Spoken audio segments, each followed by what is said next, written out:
Hello guys, welcome to my channel and please do subscribe and hit the bell icon over there.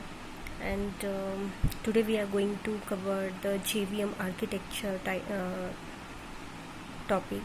So as you can see, this is the basic architecture of JVM. So whenever we compile .java files, which is called source file in Java terminology, that file after compiling it will get converted into .class file. And what our class loader subsystem will do is that it will load that .class file and it will store it in the method area, which is one of the memory area of JVM. While in JVM has 5 different parts of the memory areas. Those are method area, heap area, stack area, PC registers, native method stacks. So after loading .class file into JVM memory area, after that execution engine will take .class file from there and it will execute the .class file, and it will execute that .cal file and give it the output to the Java native interface, which will internally takes the help of native method library to process the or to execute the .class file. So in this way, this is the basic structure of JVM.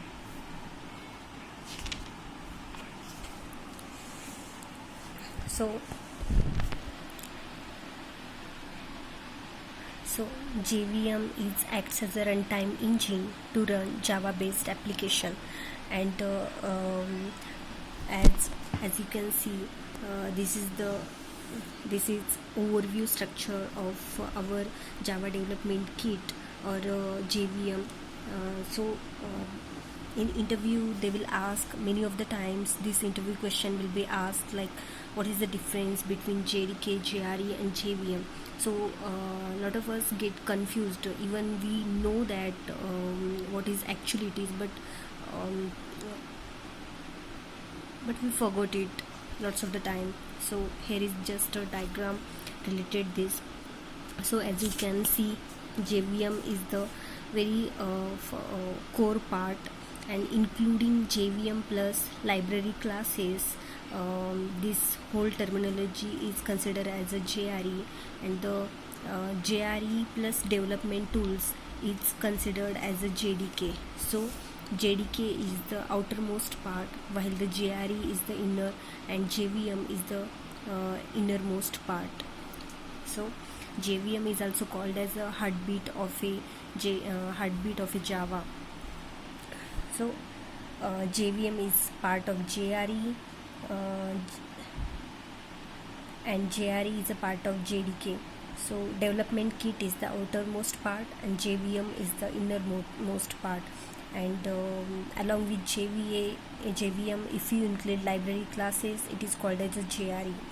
So, and this JVM is responsible to load and run Java applications. Therefore JVM has 3 parts: class loader subsystem, memory area of JVM, and execution engine. As all these 3 things we are previously seen in the diagram here. So JVM consists of 3 parts. One is a class loader subsystem, memory areas, and the execution engine. These 3 parts makes the JVM. Thank you guys.